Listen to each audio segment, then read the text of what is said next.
Noctipolois, Magois, Bacchois, Lenais, Mystais, to the night wanderers, to the Magi, to the followers of Dionysus, to the Maenads, to the initiates, who without sacredness are initiated into the mysteries practiced among men.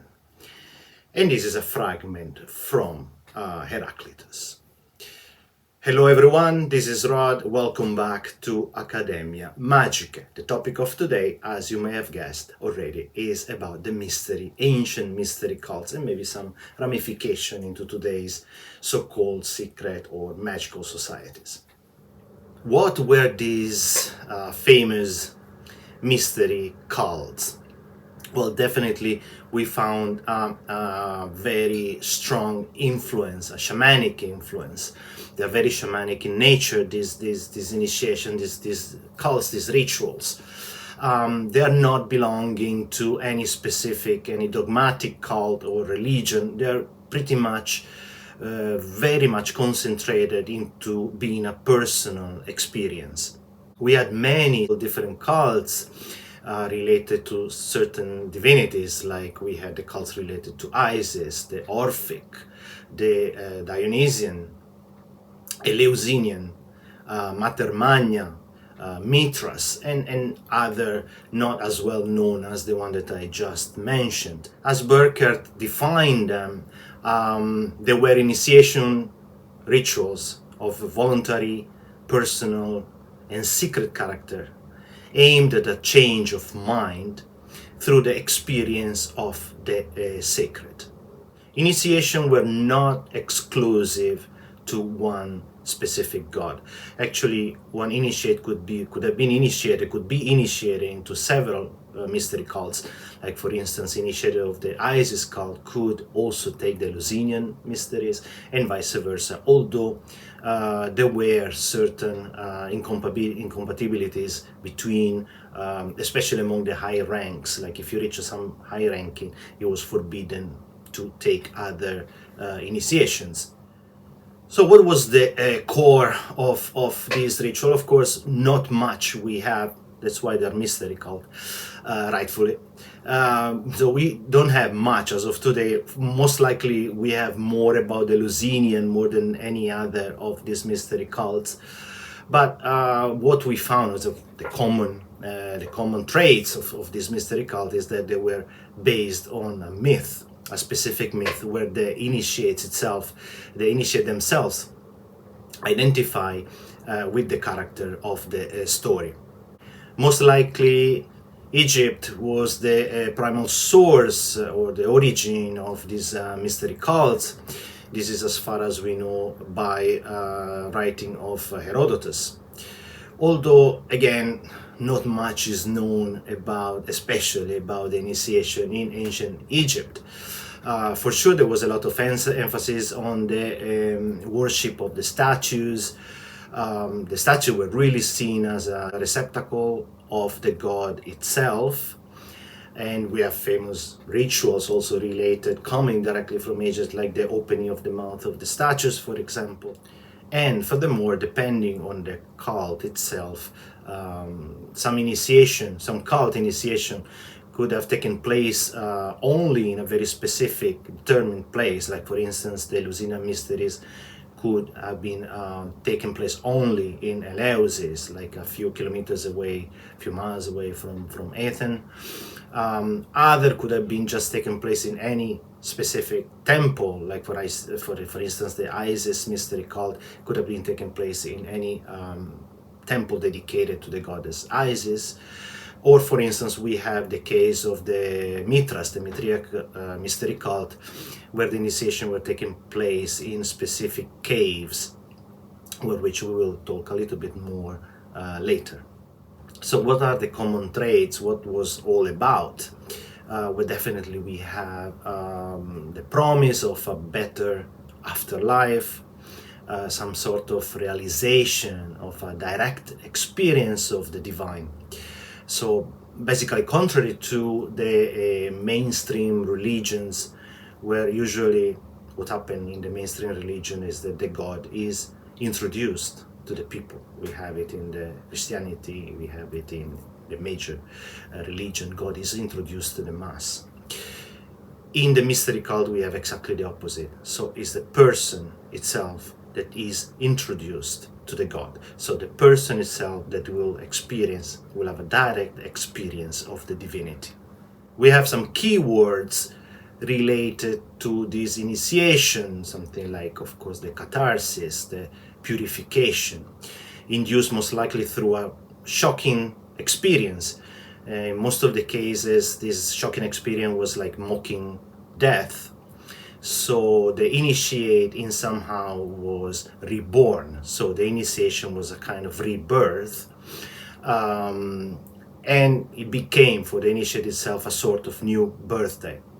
Another very important word that we find mainly in the Eleusinian mystery is the concept of epopteia. The epopteia is a sudden realization, a very deep understanding by experience and not by acquired knowledge. So it's something that you see, you experience, and you understand without some kind of verbal, without any kind of specific teaching. It is a personal realization. So as we mentioned, we had the Eleusinian mysteries were celebrated a few miles away from Athens, and these were based on the myth of Demeter and her daughter Persephone. So these Eleusinian mysteries were pretty much linked to the seasonality and specifically to the gift of Demeter to the mankind. And the gift of Demeter to the mankind are mainly two. One is the grain to sustain life, and the other is the promise of a better afterlife. We had the Dionysian or Bacchic, as the Roman would call it, cults based on the myth of Dionysus. Dionysus is this very special god, is very specially related to the mystery cults. Is a god that pretty much resembles Shiva god in Hinduism, if you want to put it that way, like some kind of destroyer. And the story is related to his sparagmos, his dismemberment the dismemberment of Dionysus by the Titans, and therefore the creation of mankind. As I mentioned, Dionysus has a very special place in the mystery cults.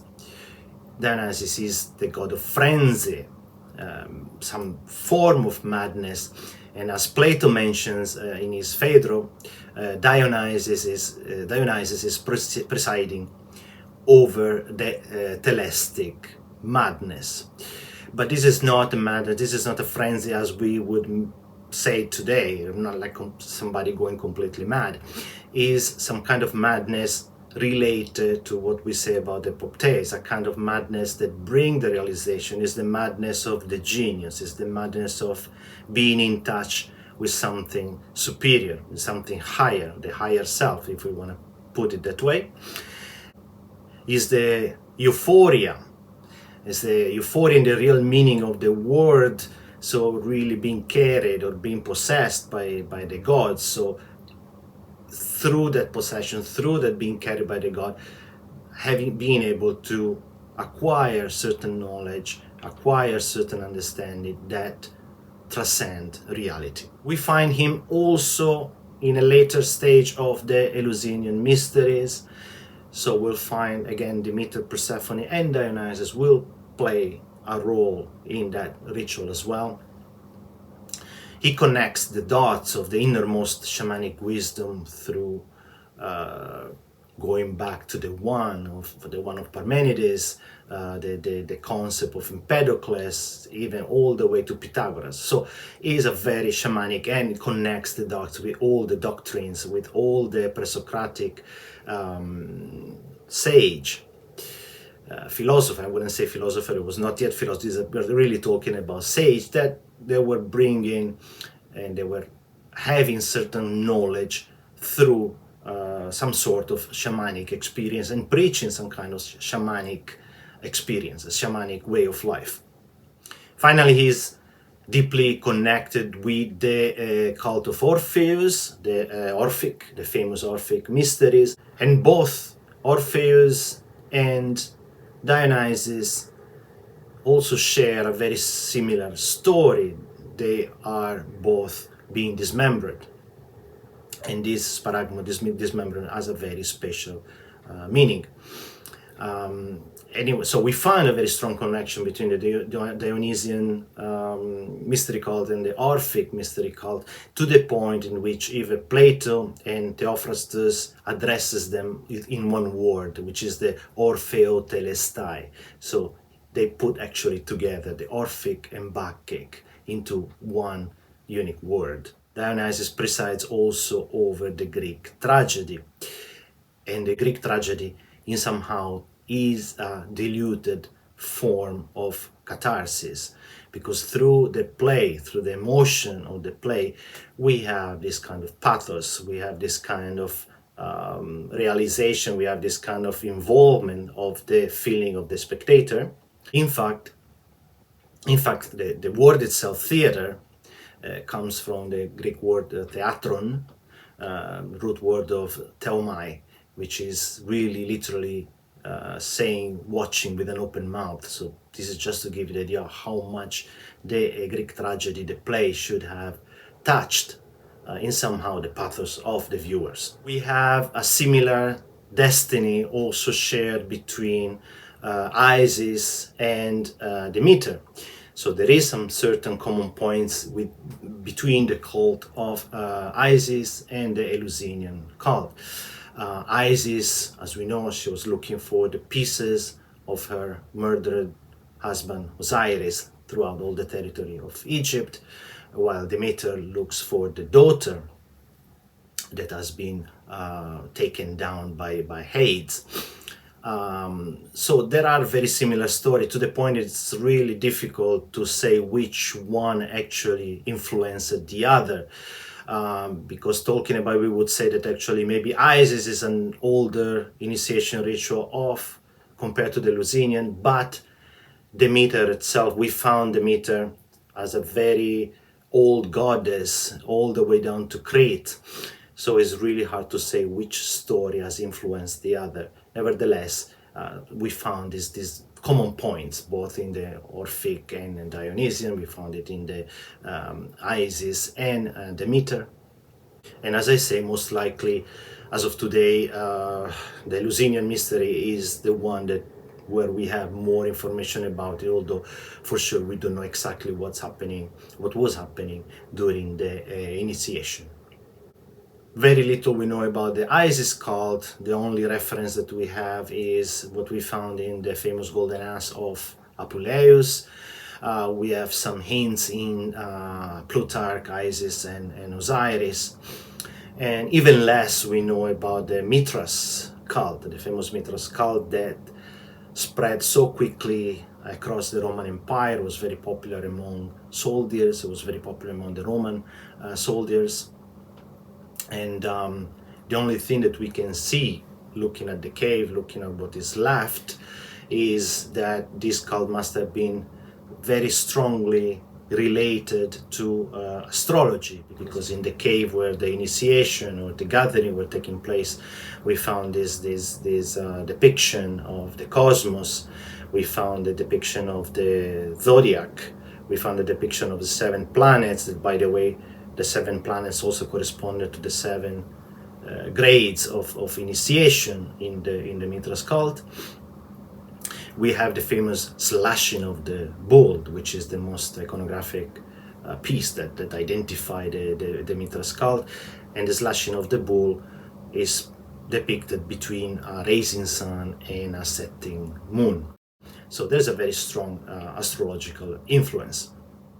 So among all, we find these common points are definitely key elements related to life, death, to duality of the life and death, elements of eros and thanatos, also love and death, and some kind of want to reconcile the opposites, so the night and day, light and darkness, the above and below, for some sort of having a better afterlife. or explicitly even talking about reincarnation, with specific reference to descending in the underworld and then ascending back, like for instance in the Persephone's myth. And so life and death is a recurring pattern. Even Plutarch mentions about the similarity of the words, like the word telete, that means initiation, and the word teleute, that means death. Going forward, even in the Orphic myth, actually we found very precise instructions to their initiates on how to retain the life's memories after death. So there are specific instructions on what to do, how to pray the goddess Mnemosyne, which is the goddess of memory, in order to retain the memory and to be able to reborn, maintain this knowledge, so meaning to keep advancing, instead of otherwise non-initiated would mean to have the current life memory being obliviated. Another important point of under scrutiny about this mystery cult is whether psychedelic substances were actually used. Of course, it would make sense, because even the word itself, psychedelic, comes from the word psyche and delon, which means really to make visible, to reveal. So it's like psychedelos is a mind manifesting kind of root of the word. So it would make sense. For instance, the most famous references to the drink, the kykeon that was drunk by the initiates at the Eleusinian rite. So this kykeon was given to the initiates after the period of fasting, again following the story of Demeter, which was given the kykeon. And the kykeon is known to be made of water, barley flour, mint, and toasted rye flakes. Here there is a connection, which we know that there is a parasite. The rye could have a parasite commonly called ergot, and this ergot do have some psychoactive effect that are, and also where LSD is obtained. So could be the rye used in the kykeon, could have been poppy seed. But again, the question that remains is actually how much of these substances could have been made available, because we know, for instance, that during the Eleusinian mysteries there were thousands of people taking the initiation. So how much actually rye, how much ergot, how much poppies would be available to make thousands of people actually high? And anyway, beside that, and even if there was use of certain substances, that would definitely not be enough to induce an epopteic vision, epopteic realization into the initiate. So we are pretty much convinced that whether or not there was the use of psychotropic substances, of course also the ritual itself, the abstinence, the music, they were playing cymbals, the whole going through the darkness and light. So the whole scenery, the whole induction would have made experience possible, which pretty much is similar to what we may have heard today in the ayahuasca things. Like, you need actually to be guided through. Otherwise, just taking a drug and getting high would definitely not give you any kind of epopteic realization. So we mentioned that very little anyway is known, and pretty much almost zero is known about what happened really during the initiation. So how about the legacy that we have as of today? So according to Burkert, while the organized cults survived any kind of different repressions, the mystery cults instead kind of disappeared after the imperial decrees of 391-392 of the current era, where the decrees were prohibiting all pagan cults. Therefore, it's really difficult to know whether any true lineage may have survived and in which way may have survived. Although there may have been some kind, most likely some kind of integration or adjustments, like for instance, the closing of the Eleusinian mysteries at the same time actually corresponds to the appearance of theurgy in Neoplatonism. And as of today, definitely the most enduring and organized, very far descendant from these mystery cults could be in somehow Freemasonry. Although, of course, it can definitely prove or claim any continuous enduring legacy from antiquity. Although Freemasonry has adopted a lot of things from the heritage of the mystery cult in many ways, including the initiatory rites, the use of the word brother to call fellow Masons, and this practice of calling fellow initiates brothers also come from Eleusis, where they were using the Greek word adelphos, which actually is the meaning of brother. And the use of the symbola, of the symbols that are some kind of way to for the Mistai, the brothers, to recognize each other's through handshakes and password. And whether or not for instance, the Rosicrucians, if the Rosicrucians ever existed in an organized form, whether the Rosicrucians are older of the Mason or not, this is really difficult to say, but for sure Masonry itself has been the matrix, has been the blueprint for many other secret societies or magical societies like the Golden Dawn, the OTO, and so on and so forth. So while anyway these societies were very active during the 18th, 19th centuries, and after that there was a decline. Of course, Masonry then had a rebound after a Dan Brown book and movie.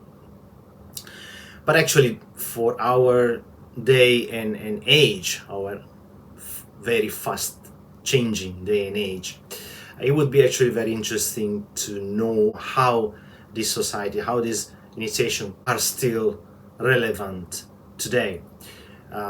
So actually, I would really appreciate if you are belonging to one of these organizations or societies, please let me know in the comments.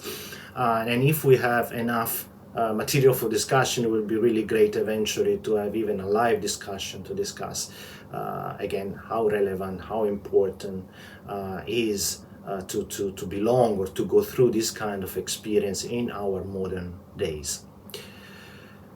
So pretty much this is it. Of course, each of these mystery cult would take hours to explain and maybe wouldn't even be enough. So today I just wanted to give a very simple overview across the board about these mystery cults. In terms of recommendation, there is thousands of books out there. For sure, one of the book to start with, and is one of the books that I refer the most for this video, is Ancient Mystery Cults from Walter Burkert. And among the Italian speakers, I will never recommend enough the books of Tonelli, Angelo Tonelli. And we have these two beautiful books. One is Eleusis and Orfismo, so Eleusis and Orphism, and the other one is Negli Abissi Luminosi, Shamanism, Trance and Ecstasy in Ancient Greek. So for who can read Italian, these two books are definitely great book to read and to have. So thanks again for staying with me today. I hope you've enjoyed the video. If you're not subscribed to the channel, please make sure to subscribe so you will be alerted when new videos will come up.